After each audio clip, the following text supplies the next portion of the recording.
Good morning and welcome to the pre-opening edition of Storm Stock Solutions. I'm Grant Mercer.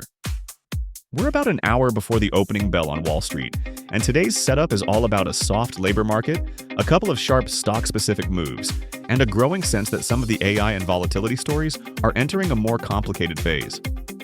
Let's bring some clarity to the chaos in today's markets. Let's start with the key driver hitting right into the open: the latest read on jobs. According to reporting from MarketWatch, the ADP private payrolls report showed a very weak increase, just 22,000 new private sector jobs. That's a notably soft number, and it reinforces the idea that the U.S. labor market is losing momentum. For traders, that's a mixed message. On one hand, a sluggish labor market can keep pressure off wage inflation and potentially give the Fed more room to lean dovish on rates. On the other hand, if hiring continues to decelerate, the conversation can pivot quickly from soft landing to growth scare. So, as futures trade around the headlines this morning, markets will be asking, is this just normalization after a hot couple of years, or the start of something more concerning? That question will shape how cyclicals, banks, and rate-sensitive names trade into the open. Now, overlay that with a growing narrative in tech, an AI reckoning, but not the one many expected. MarketWatch highlights comments from Nomura strategist Charlie McElligott, who says second-order AI disruption worries are arriving earlier than anticipated.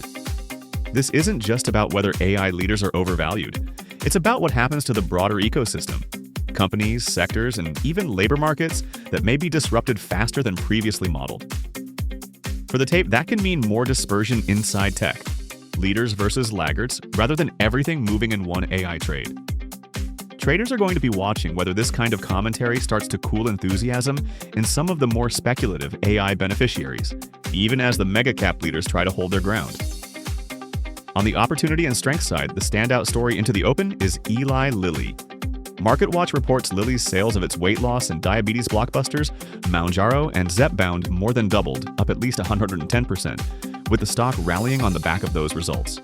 Remember, Lilly was the first pharma name to hit a $1 trillion valuation late last year, so expectations are already sky high, yet they're still putting up growth that the market respects. Professionals will be watching this not just as a single stock story, but as confirmation that the obesity drug theme remains a powerful earnings engine. That can support broader strength in select large-cap pharma and healthcare innovation plays as we head into the session. The key question traders will ask: does this kind of growth justify those premium multiples, and for how long? On the flip side, one of the clear handle with care areas this morning is Uber. According to MarketWatch, the stock is sliding toward a 10-month low after quarterly profit missed expectations, despite record demand for rides and strong user metrics.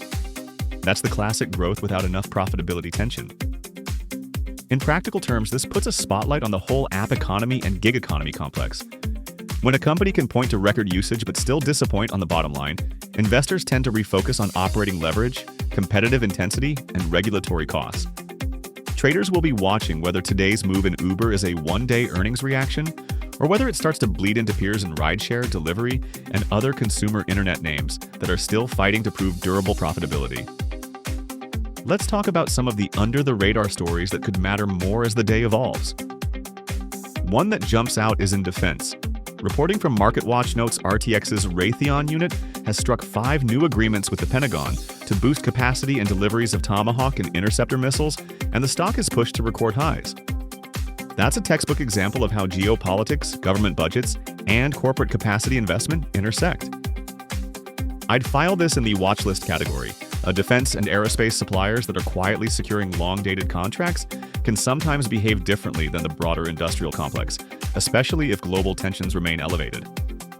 Not a call to buy or sell, but definitely a theme that could keep simmering in the background. Another sleeper angle today is volatility behavior overseas. MarketWatch highlights the South Korean market, where their version of the VIX has been soaring, even as stocks rally. That's unusual. Normally, volatility falls when markets grind higher.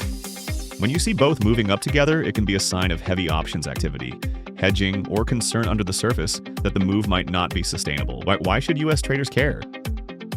Because this kind of pattern is often an early warning that positioning is getting stretched and that the path ahead might be choppier, even if indices still look strong. It's not a direct signal for U.S. markets, But it's another reminder that elevated chance of weird things, as the article puts it, can show up when complacency looks high on the surface, but hedging demand is building underneath. We've also got some quieter consumer-focused threads in the background, like rising hidden costs of car ownership and personal finance stories around retirement and household budgeting. Those don't move the indices day to day, but they reinforce the idea that households are still feeling pressure even as headline data wobble between strength and softness. That feeds back into how investors think about discretionary spending, autos, and financial services over the course of the year.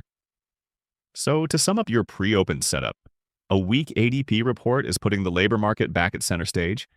AI is shifting from pure enthusiasm to more nuanced disruption concerns. Healthcare innovation is showing real earnings muscle with Lilly, and pockets of stress in gig economy names like Uber and rising global volatility are reminders that this isn't a straight line market. We'll be watching how futures digest the jobs data into the opening print, how Lilly and Uber trade in the first 30 to 60 minutes, and whether any of these sleeper themes, defense contracts, overseas volatility, start to bleed into broader U.S. sector moves. I'll be back with intraday updates once the market is open to track how this all plays out. Remember, this is information and education, not personalized financial advice. As always, I'll be here to keep clarity through the chaos of these markets. On behalf of Storm Stock Solutions, I'm Grant Mercer.